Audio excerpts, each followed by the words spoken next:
Qualquer pessoa que tenha lidado com as estruturas da nova direita nas redes sociais online nos últimos anos não pode evitar a observação de um paradoxo especial. À primeira vista, algo desconcertante.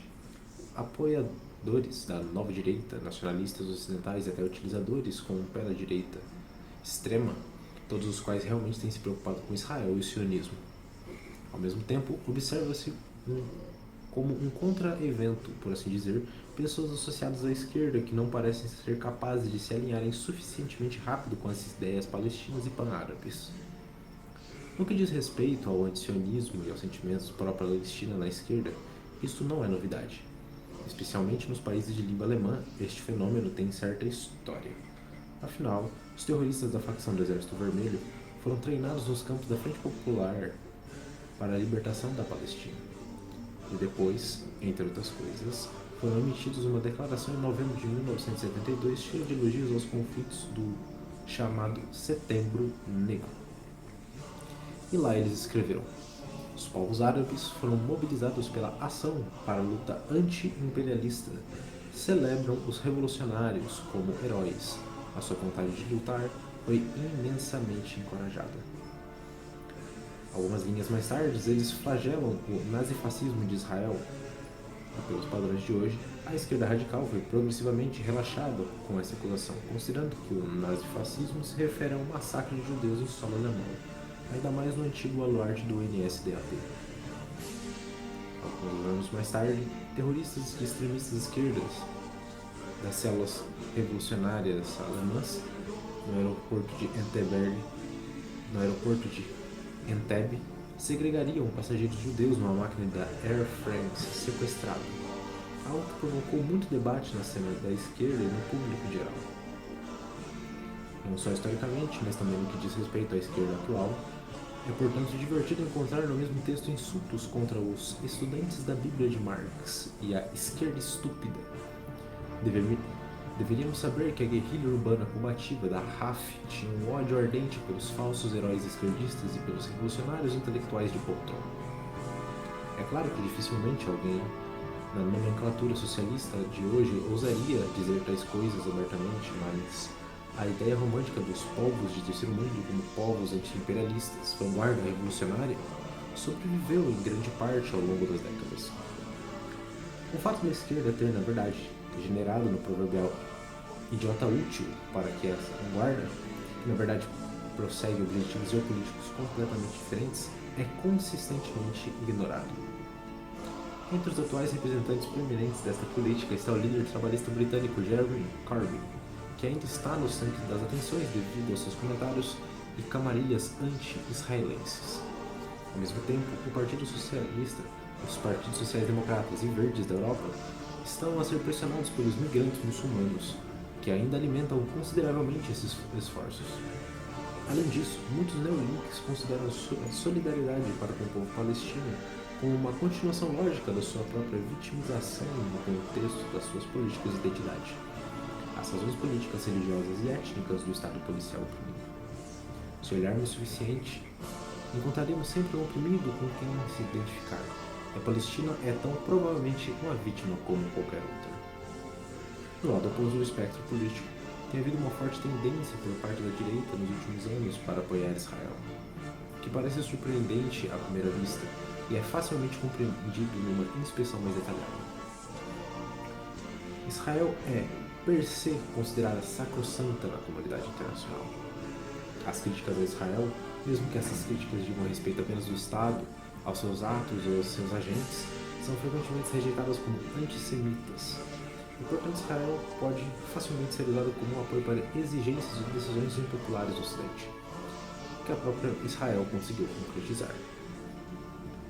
Dois exemplos populares são a comparação entre o Muro de Israel e o Muro Fronteiriço de Trump, que parece permanecer no domínio das promessas eleitorais, e a política restritiva da deportação contra os refugiados e imigração ilegais em Israel e nos Estados Unidos, respectivamente.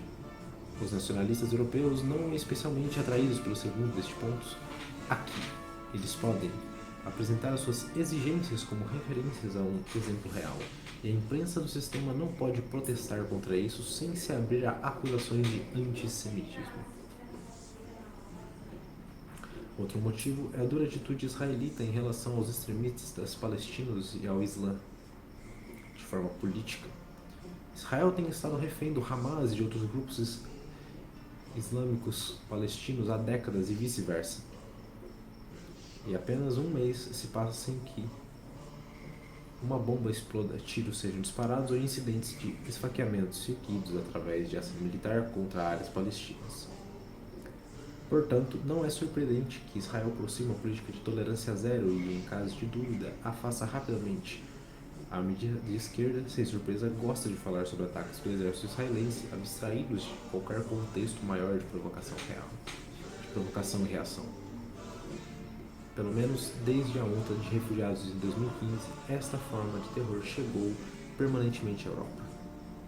Mas as exigências de mais proteção e deportações mais inteligentes em muitos países vacilaram durante muito tempo e foram varridas por slogans globalistas e liberais de persistência. Alguns países, como a Alemanha, a Suécia ou a França, parecem persistir. Por isso, muitos manifestantes de direita procuram comparar a situação atual da Europa com a de Israel e exigem uma repressão semelhante. A terceira, e talvez em muitos casos a mais inconsciente, razão para o crescente apoio da direita a Israel deve-se ao fato de Israel ser um etno-estado.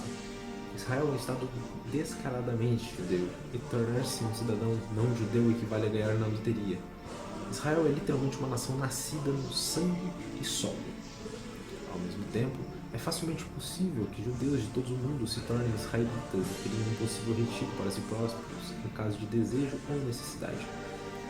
Essa opção foi divulgada a um público mais amplo por um protagonista de romance, chamado Submission, de Michael Houellebecq. E existem apenas alguns estados no mundo que são tão autossuficientes do ponto de vista étnico. O Japão e a Coreia do Norte são os mais dois exemplos aqui. E isso, claro, é muito atraente para os nacionalistas, para quem qualquer abordagem pública de patriotismo já é sujeito de uma potencial nevasca de ataques e acusações. A defesa e apoio aos extremos dedicados a Israel no cyberespaço podem, portanto, ser vistos aqui como uma ação substituta. Aqui todos os tabus podem ser quebrados desde slogans escandalosamente radicais, um etnonacionalismo sionista, por assim dizer, até o direito natural de Israel. Na Alemanha, isso vai tão longe que a defesa incondicional de Israel faz parte da razão oficial de ser. Há ataques anti-islâmicos e racistas, tudo, claro, desde que esteja a serviço da narrativa israelita. Visto sob essa luz, os direitistas aqui, como os esquerdistas têm sido durante muito tempo, tornam-se idiotas úteis no conflito que eles realmente não deveriam mais interferir de todo.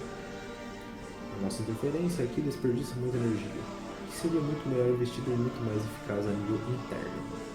A verdade é que muitos desses ativistas pró-sionistas também estão ativos e para seus próprios países, mas muitas vezes de uma forma muito mais moderada. O seu envolvimento com Israel seria mais compreensível se o conflito entre Israel e o mundo árabe fosse verdadeiramente um conflito por procuração, mas não é. Israel não se preocupa com o bem-estar dos estrangeiros, muito pelo contrário. Se eles tivessem sido deixado a decisão, teriam simplesmente encaminhado sem hesitação todos os refugiados e desejados para outros países, exacerbando assim ainda mais a situação da questão de imigração ilegal. Um passo importante na luta contra o mundo globalizado é deixar de assumir a responsabilidade global. Não é preciso comentar tudo, não é preciso tomar partido em todos os lugares, não é preciso oferecer constantemente uma solução para cada problema que surge no cenário global.